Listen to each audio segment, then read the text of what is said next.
Bismillahirrahmanirrahim.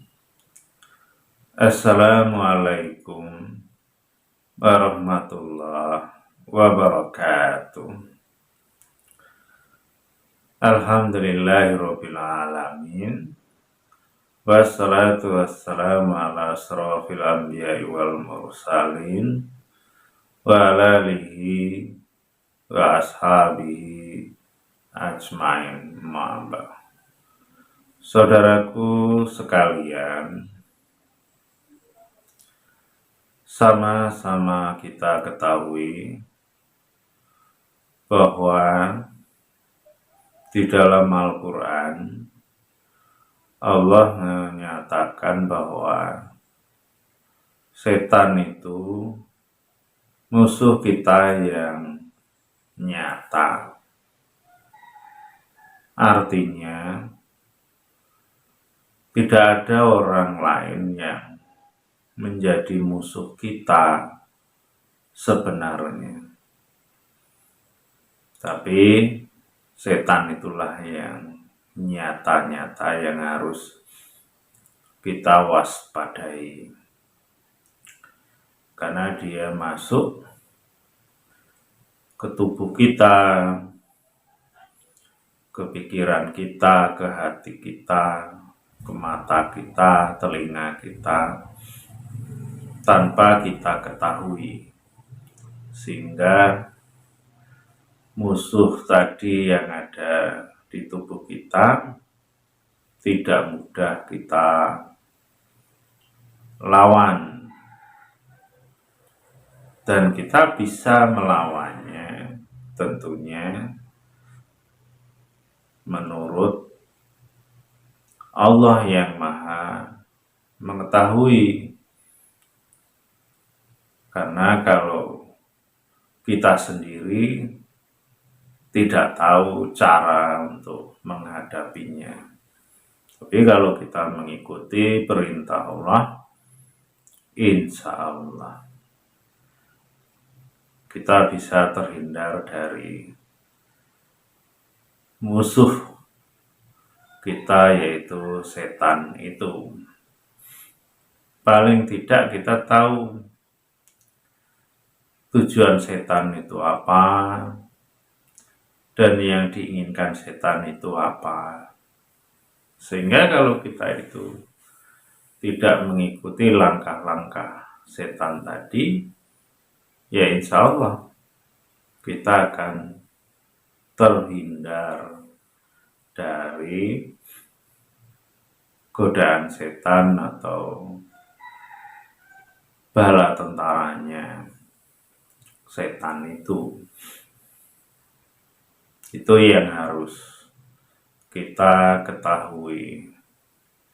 Dan juga setan itu yang katanya bisa masuk ke tubuh manusia, bisa berjalan di aliran darah, berarti setan itu banyak tahu tentang kita. Dia tahu kelemahan kita, sehingga dia akan menyerang, mencari titik kelemahan kita sebagai manusia. Dia bisa membaca pikiran kita, bisa membaca hati kita, dan lain-lain sebagainya. Sehingga umpamanya kalau manusia itu yang akan dijadikan sasaran untuk dikalahkan tadi, mungkin setan membaca isi hati kita. Dan kalau dia menemukan titik kelemahannya, maka disitulah mungkin kita akan ditaklukkannya. Umpamanya kelemahannya dilihat oh ini senang pamer, senang dipuji, senang dilihat orang itu punya kelebihan yang bisa dibanggakan. Umpama seperti itu, nah itu titik kelemahan itu diserangnya oleh setan dan bala tentaranya itu. Sehingga apa? Kalau sudah diserang, nanti paling yang terlihat ciri bahwa orang itu sudah kena taklukanya, apa yang di dalam hidupnya itu biasanya ingin dipamerkan, ingin dibanggakan, ingin orang lain itu ya berdecak kagum, salut, melihat kelebihan kita, umpamanya seperti itu. Dalam hal apa saja, umpamanya punya anak, ya dibangga-banggakan. Anaknya sekolah di sekolah A, diceritakan anak saya sekolah di sini, mondok di sini, umpama. Nanti ketika lulus juga disebarkan, diupload di medsos. Alhamdulillah anak saya lulus dengan ranking 1, umpama seperti itu. Itu dari anak. Nanti dari karier atau kegiatan juga begitu. Dia sedang rapat, nanti juga di-upload di medsos. Sedang dengan bupati, sedang dengan pejabat yang lain, umpamanya orang-orang yang penting, karena ya sudah kenal tadi, sehingga bawaannya itu ingin memamerkan, ingin ria, ingin dilihat orang itu wah. Tanpa sadar itu sebenarnya sudah kena jebakan setan tadi. Kena jebakan itu ya kayak ikan, sudah kena kail, tidak bisa kemana-mana. Ya sudah diangkat, mau digoreng atau mau bakar istilahnya, terserah yang mancing tadi. Manusia juga seperti itu, kalau sudah kena kelemahan tadi, sehingga terserah setan dan bala tentaranya tadi. Kalau hobinya pamer tadi, ya akhirnya bawaannya itu rasanya ingin memamerkan, membanggakan tadi. Walaupun cuman hal yang sepele, ya umpama sepele itu hanya makan di tempat yang mewah juga dipamerkan, padahal hanya makan, umpama seperti itu. Kemudian kelemahan manusia itu kan yang dibaca oleh setan itu ya banyak sekali. Kemudian di antara contoh yang lainnya, ya mulut umpamanya,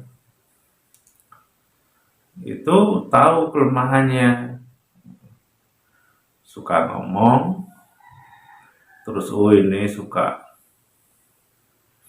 merendahkan, mencela umpamanya. Dia hinggap di situ sehingga hobinya itu tambah kuat, sehingga melihat apapun yang ada di orang lain itu bawaannya itu ya mencela itu. Kalau orang Jawa itu ya maidu.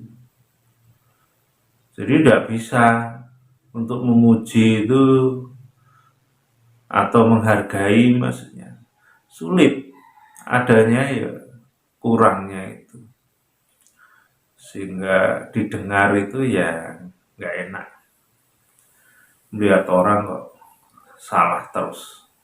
Sebaik apapun orang itu ya kurangnya aja yang diceritakan. Nah, itu juga sama itu sebenarnya, mulutnya sudah kena jerat musuh manusia, yaitu setan itu tadi. Jadi itu gambarannya. Jadi siapapun, kalau dia itu bawaan atau kayak latah, bawaannya kok marah, nah itu alamat, itu sudah kena jebakan. Bawaannya jengkel, bawaannya ingin menceritakan kebaikan dirinya, kehebatannya, bawaannya ingin merendahkan orang, mencari kesalahannya, mencari celah buruknya. Kalau belum ketemu ya tetap diusahakan dicari-cari kelemahannya. Kalaupun tidak ada ya diada-adakan. Ya bisa saja seperti itu. Umpamanya lagi kan kayak apa itu, manusia itu kan tidak ada yang sempurna, pasti ada salahnya. Walaupun sehebat apapun, selain Nabi dan Rasul, biasanya ya ada celahnya. Tapi bagi orang yang sudah dihinggapi setan dan tentaranya tadi, ya banyak cara untuk menemukannya. Anggaplah sederhananya itu kalau dicontohkan, melihat orang kaya, itu kan ya wajar, orang itu kan ada yang miskin, ada yang kaya. Tapi bagi orang yang sudah terjebak oleh setan tadi, banyak celahnya. Umpamanya kalau dikatakan itu kaya itu ya paling korupsi, atau kaya itu kan utang. Jadi kalau utangnya siapapun bisa, atau kata lain lagi, itu kaya itu kan dia itu punya pesugihan. Umpama seperti itu, ada saja yang diomongkan untuk menjelekkan, untuk merendahkan. Umpama seperti itu. Atau orang yang ilmunya luas, ngajinya pinter istilahnya. Tapi bagi orang yang sudah kena jebakan setan ya sama, banyak celah untuk merendahkan, mencelanya. Ya mungkin ilmunya itu belum seberapa dengan kiai saya, umpamanya. Ilmunya itu masih kurang, atau lainnya. Nah, itulah beberapa contoh saja yang bisa menjadikan pengetahuan bagi kita bahwa setan itu tahu titik kelemahan manusia, dan ketika tahu, disitulah yang akan diserangnya. Biasanya seperti itu. Maka kita juga harus waspada. Nah, itu saja yang bisa saya sampaikan. Mudah-mudahan ada manfaatnya. Kurang lebih mohon maaf. Akhirul kalam. Assalamualaikum warahmatullahi wabarakatuh.